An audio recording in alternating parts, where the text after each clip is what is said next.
Assalamualaikum warahmatullahi wabarakatuh. Para mahasiswa yang dimuliakan oleh Allah Subhanahu wa taala, semoga selalu sehat semuanya dalam lindungan Allah Subhanahu wa taala. Alhamdulillah sudah beberapa pertemuan kita lewati. Kita sekarang beranjak kepada pembahasan tentang tafsir surat Al-Baqarah ayat 197, 198, Al-Imran 96 dan 97, kemudian Al-Maidah ayat 1 sampai dengan 2. Simak bersama-sama presentasi dari teman kita berkaitan dengan tafsir surat yang akan kita bahas pada pertemuan kali ini.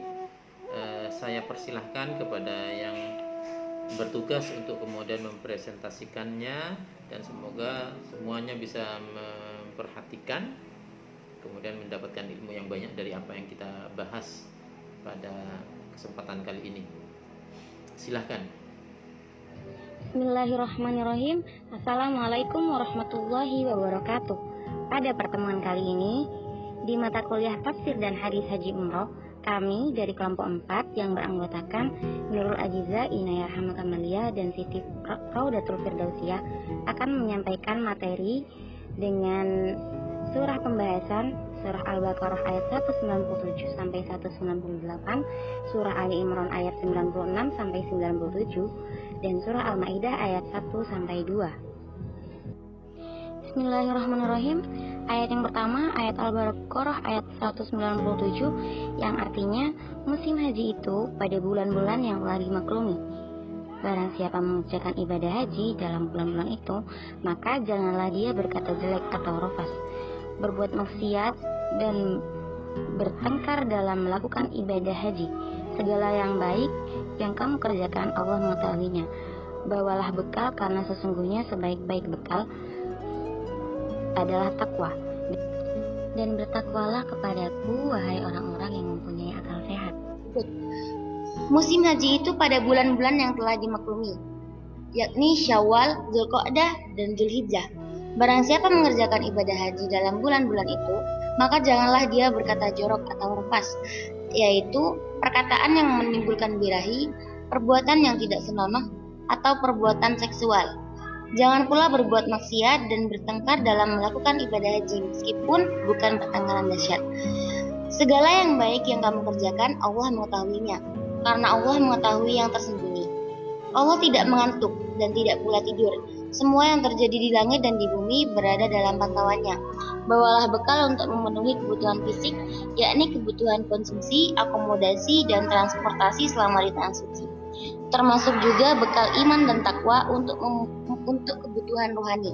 Karena sesungguhnya sebaik-baik bekal adalah takwa, yakni mengerjakan yang diperintahkan dan meninggalkan yang dilarang oleh Allah. Dan bertakwalah kepadaku, wahai orang-orang yang punya akal sehat, supaya kamu menjadi manusia utuh lahir dan batin. Ayat berikutnya, ayat 198 dari surah Al-Baqarah, dengan yang artinya, bukanlah suatu dosa bagimu mencari karunia dari Tuhanmu. Maka apabila kamu bertolak dari Arafah, berzikirlah kepada Allah di Masy'aril Haram, dan berzikirlah kepadanya sebagaimana Dia telah memberi petunjuk kepadamu, sekalipun sebelumnya kamu benar-benar termasuk orang yang tidak tahu.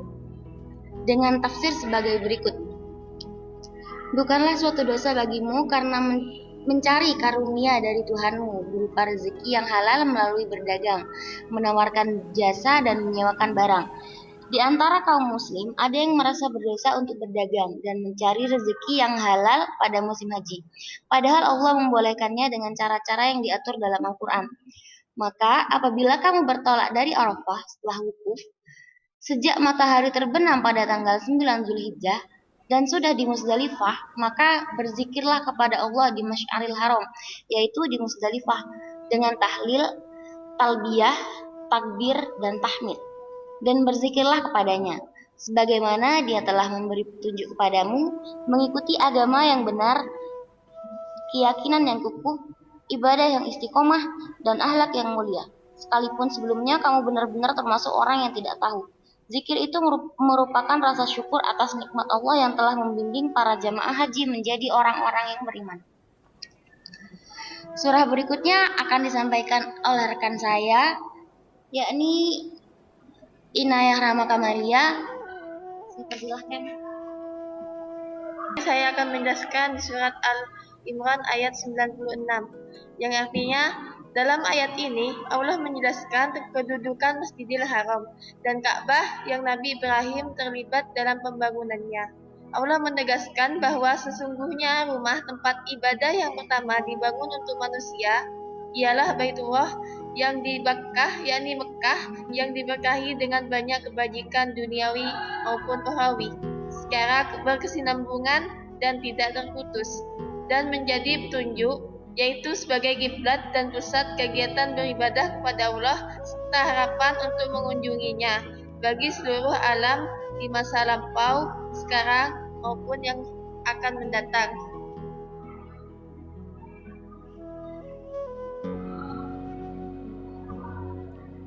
Di surat Al-Imran ayat 97 yang artinya di sana, di Masjidil Haram, terdapat tanda-tanda yang jelas tentang keutamaan dan kemuliaannya. Di antaranya Maqam Ibrahim, yaitu bekas telapak kaki Nabi Ibrahim, tempat beliau berdiri waktu membangun Ka'bah, Hajar Aswad, Hijar Ismail, dan yang lainnya.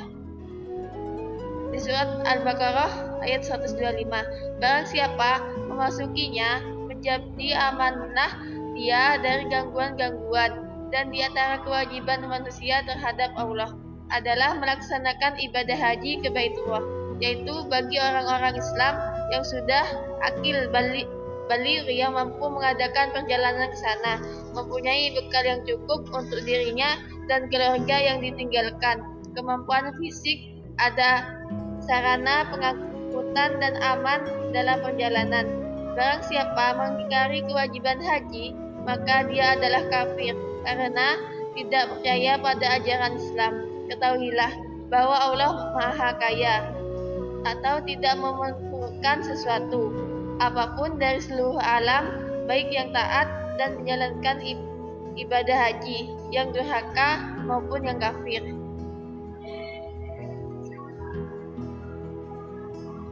Selanjutnya akan disampaikan oleh Saudari Siti Raudatul Firdausiyah. Bismillahirrahmanirrahim. Di sini saya akan menjelaskan surah Al-Maidah ayat 1 yang artinya, wahai orang-orang yang beriman, penuhilah janji-janji. Hewan ternak dihalalkan bagimu kecuali yang akan disebutkan kepadamu dengan tidak menghalalkan berburu ketika kamu sedang berihram. Sesungguhnya Allah menetapkan hukum sesuai dengan yang Dia kehendaki. Dengan penafsiran, surat ini diawali dengan perintah kepada setiap orang yang beriman agar memenuhi janji-janji yang telah diikrarkan, baik janji kepada Allah maupun janji kepada sesama manusia. Wahai orang-orang yang beriman, penuhilah janji-janji, yaitu janji-janji antara manusia dengan Allah, manusia dengan manusia, dan manusia dengan dirinya sendiri. Selama janji-janji itu tidak mengharamkan yang halal dan tidak menghalalkan yang haram, di antara janji Allah itu ialah hukum-hukumnya yang ditetapkan kepadamu, yaitu bahwasanya hewan ternak, yaitu unta, sapi, kambing, dihalalkan bagimu sesudah disembelih secara sah, kecuali yang akan disebutkan kepadamu haramnya, yaitu yang disebut pada ayat ketiga dari surat ini, dan juga dengan tidak menghalalkan berburu ketika kamu sedang berihram haji atau umroh. Sesungguhnya Allah menetapkan hukum halal dan haram sesuai dengan yang Dia kehendaki, menurut ilmunya dan hikmahnya. Dan pada surat Al-Maidah ayat 2 dengan penafsiran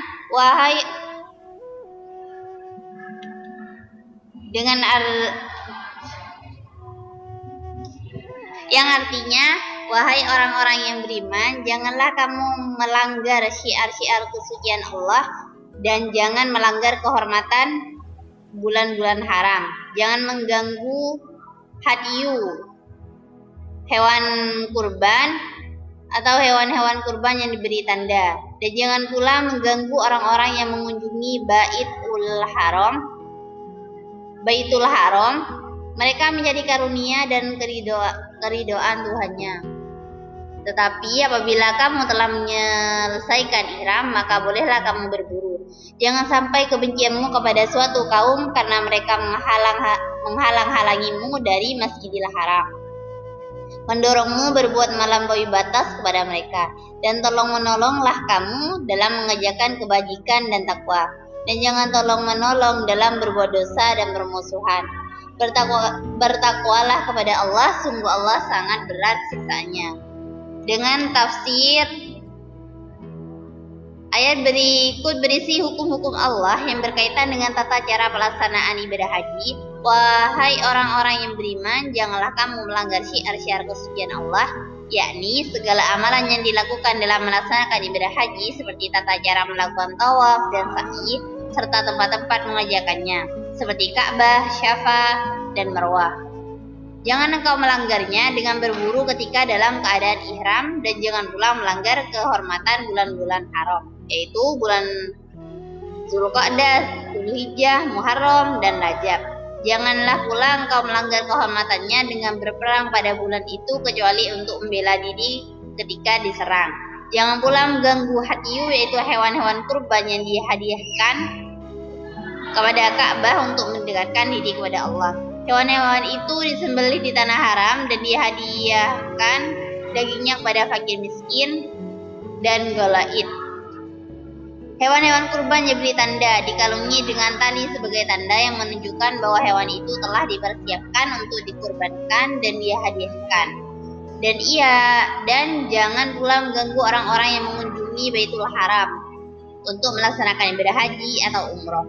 Mereka mencari karunia berupa keuntungan duniawi dan keridhaan yang berupa ganjaran dari Tuhannya. Akan tetapi, kamu telah menyelesaikan ihram, maka bolehlah kamu berburu apabila kamu mau. Jangan sampai kebencian sebagian kamu kepada satu kaum karena mereka menghalang-halangi kamu dari mengunjungi Masjidil Haram, mendorongmu berbuat melampaui batas kepada mereka dengan cara membunuh mereka atau melakukan kejahatan kepada mereka.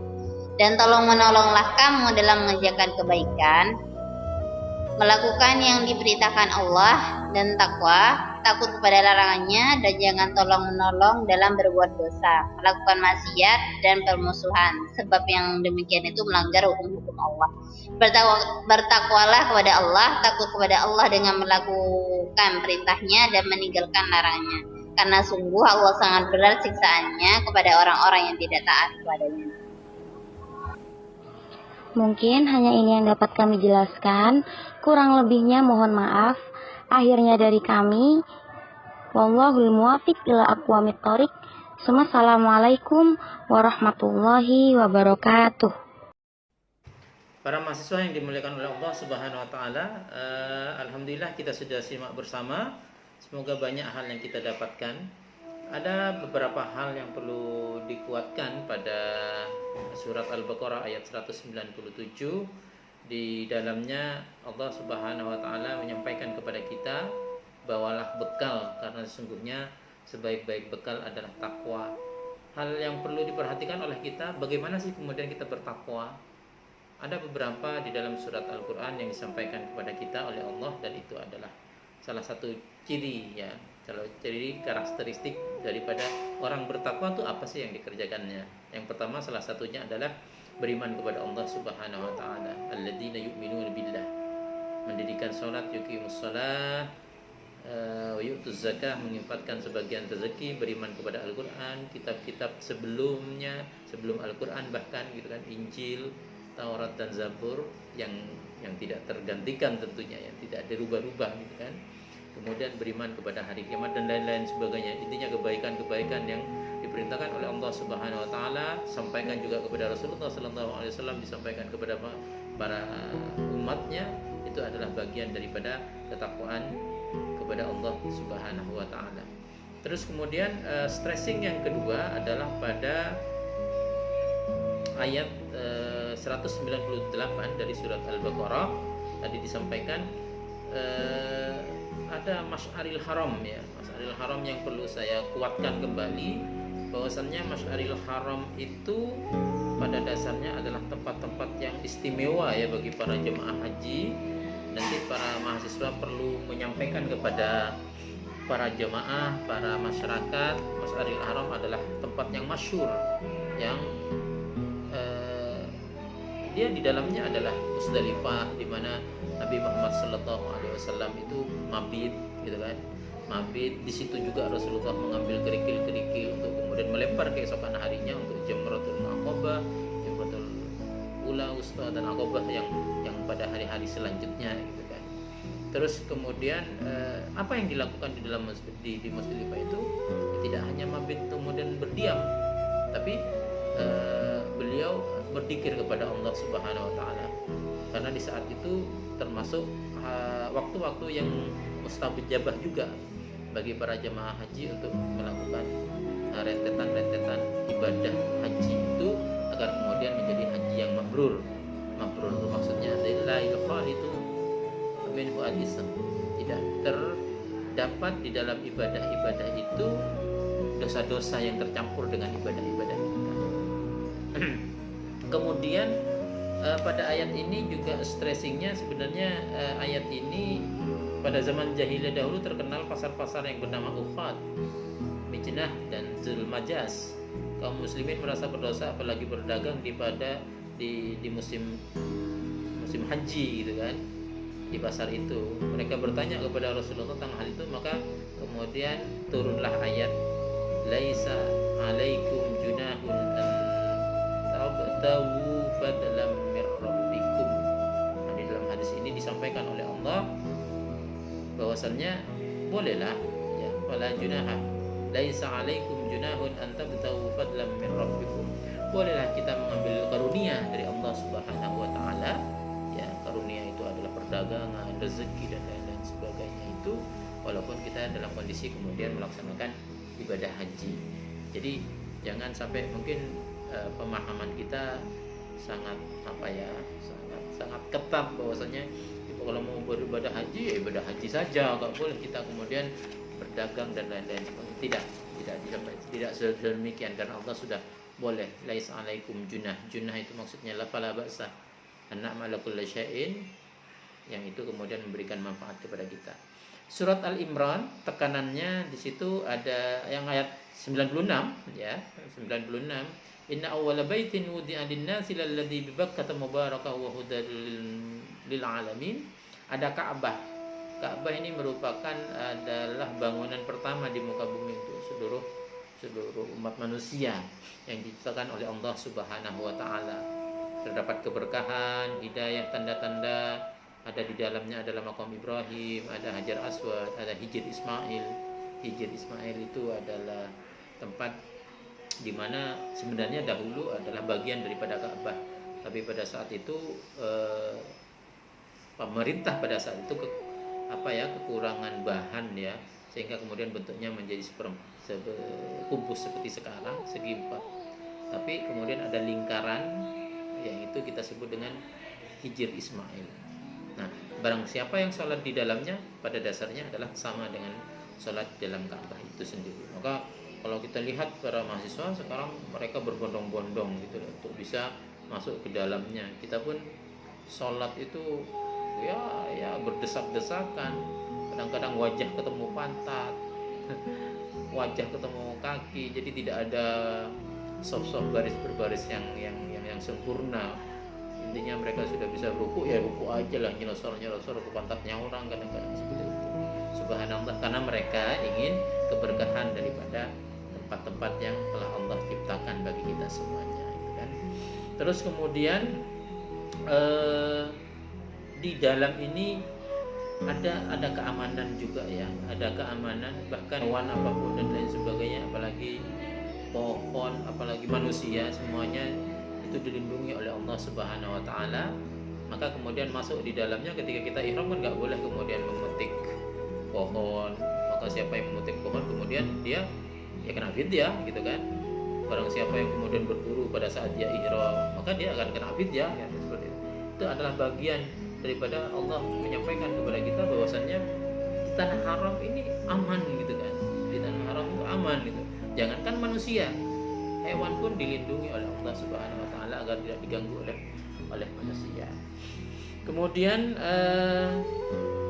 hal-hal ini sudah ada di dalam hadis-hadis yang lain. Abu Dzar juga mengatakan bahwasannya apa bangunan yang pertama kali dibangun ya itu adalah Ka'bah. Maka kita kuasai nanti Ka'bah ini bagaimana sebenarnya, sehingga kemudian kita bisa mempresentasikan nanti di berbagai tempat kepada para jemaah, dan kita bisa memberikan apa ya istilahnya refleksi. Refleksi itu mereka tidak hanya melaksanakan ibadah begitu saja, tapi ada tekanan ke dalam hati bagaimana mereka kemudian merubah dirinya menjadi orang-orang yang lebih baik ketika bersama dengan kita yang membimbing ketika melaksanakan ibadah haji. Kemudian surat Al-Imran ayat 97 ini fihi ayatun bayyinat maqam Ibrahim. Maksudnya adalah tanda-tanda yang nyata, diantaranya maqam Ibrahim. Barang siapa mengusuknya menjadi amanlah dia, itu sudah dikuatkan lagi ya. Dari itu mengerjakan haji adalah kewajiban manusia terhadap Allah bagi orang-orang yang mampu. Man istata'a ilaihi sabila walillahi 'alan nasi hajjul baiti man istata'a ilaihi sabila. Maka kemudian bertanya para sahabat, mas sabil ya Rasulullah? Faqala Nabi az-zadu war-rahilah. Ya, bagi orang-orang yang mampu tentunya kewajiban-kewajiban itu. Mengadakan perjalanan ke itu, barang siapa mengingkari kewajiban, maka sesungguhnya Allah Maha Kaya tidak memerlukan sesuatu. Maksudnya di sini Allah tidak membutuhkan kekayaan yang kita miliki sebenarnya, tapi kitalah sebenarnya yang membutuhkan Allah. Dengan karunia yang diberikan oleh Allah, kita kembalikan kepada Allah untuk kemudian bertengadah kepada Allah Subhanahu wa taala. Itu. Kemudian yang selanjutnya surat Al-Maidah, ya, surat Al-Maidah ayat 1 itu, alladzina amanu aufu bil 'uqudi uhillat lakum bahimatul an'am illa ma yutla 'alaikum wa yurmahil sabil wa antum hurum innallaha yahkum ma yurid. Ini beberapa hal yang perlu kita pahami di dalamnya. Surat Al-Maidah ini merupakan surat Al-Madaniyah ya, yang terdiri dari 120 ayat dan merupakan surat yang terakhir turun ya, yang disampaikan, yang dipertegas yaitu keimanan, iman kepada Allah, percaya kepada Allah, jual beli di dalamnya, ada akad di dalamnya, akad amanah, mungkin perjanjian sebagian mengatakan janji dengan Allah, tapi sebagian juga mengatakan janji dengan manusia, dan bahkan para mahasiswa yang dimuliakan oleh Allah, janji kepada diri kita sendiri pun kita harus tepati gitu. Yang mungkin sebagian kita mengatakan itu adalah nadar gitu. Janji kepada diri kita, tapi hubungannya kemudian al-wafa ya, di dalam kitab haji al-wafa ilallah ya. Abdul wafa ya. Lakukanlah janji-janji yang sudah disampaikan kepada Allah khususnya. Itu yang dimaksud dengan al-qu'ud. Kata akad ini sendiri mengandung arti penguatan, berbeda dengan ahad. Kalau ahad hanya berjanji begitu saja kan, seperti itu, yang berasal dari satu pihak yang di dalam memenuhi kehendak pribadi. Dengan demikian dapat dipahami bahwa Al-Quran lebih dahulu berbicara mengenai pemenuhan janji daripada undang-undang positif. Maksudnya apa yang ada sekarang, hukum-hukum yang diatur oleh negara kita, oleh siapapun saja, sebenarnya itu selanjutnya. Tapi Allah Subhanahu wa taala, agama Islam sudah mengatur janji-janji itu tidak hanya kepada orang lain saja gitu. Kepada diri sendirinya pun kita harus tetap berjanji dengan baik dan menepati janji itu. Kemudian para mahasiswa, yang kedua yang perlu dikuatkan dari surat Al-Maidah ini, ayat kedua adalah melanggar, yaitu dengan berbunuh di waktu ihram, dan jangan pula melanggar bulan-bulan haram dengan melakukan peperangan padanya, dan jangan mengganggu binatang haji. Hai orang-orang yang beriman, janganlah kamu melanggar syiar-syiar Allah. Syiar-syiar itu maksudnya adalah upacara-upacara keagamaan, perintah-perintah Allah, dan jangan melanggar kehormatan bulan-bulan haram. Jangan mengganggu binatang-binatang haji dan binatang-binatang qalaid, dan jangan pula mengganggu orang-orang yang mengunjungi Baitullah sedang mereka mencari kurnia dan keridhaan dari Tuhannya. Dan apabila kamu telah menyelesaikan ibadah haji, maka bolehlah berburu. berburu. Dan janganlah sekali-kali kebencianmu kepada sesuatu kaum karena mereka menghalang-halangi kamu dari Masjidil Haram, mendorongmu berbuat aniaya, dan tolong menolong kamu dalam mengerjakan kebajikan dan takwa, dan jangan tolong menolong dalam berbuat dosa. Dan pelanggaran dan bertakwa kamu kepada Allah, sesungguhnya Allah amat berat siksanya. Mahasiswa yang dimuliakan oleh Allah Subhanahu wa taala, ayat ini memerintahkan kepada kita ya, itu menguatkan ayat yang tadi kita sudah bahas di dalam surat Al-Baqarah itu, berburu pun tidak boleh. Tapi tidak bolehnya di sini bukan sepanjang kita berada di tanah Makkah, tanah haram. Ya, maksudnya tidak boleh ketika kita kemudian dalam kondisi ihram. Kita berniat mulai labbaik Allahumma hajjan, labbaik Allahumma umratan misalnya, sampai dengan tahallul, disitulah larangan-larangan itu terjadi. Tapi seumpama setelah itu kemudian mau berburu apa dan lain sebagainya, setelah selesai tahallul ya dipersilahkan. Tapi kapan kita tidak sempat untuk seperti itu? Subhanallah, di Mekah dan Madinah para mahasiswa, subhanallah, semuanya sudah tersedia. Kita benar-benar terhormat ya di sana. Kita tinggal beribadah kepada Allah, kita tinggal menguatkan niat kita. Hal-hal yang kemudian mungkin buruk datang kepada kita, kita selalu bersikap positive thinking sehingga kemudian kita benar-benar mendapatkan haji yang mabrur. Saya kira ini, terima kasih, sukses bagi yang menyajikan materi tadi. Selanjutnya saya berharap para mahasiswa yang bertugas segera kemudian membuat video seperti ini juga dengan berbagai referensi, nanti dipresentasikan kurang lebih 15 sampai 20 menit.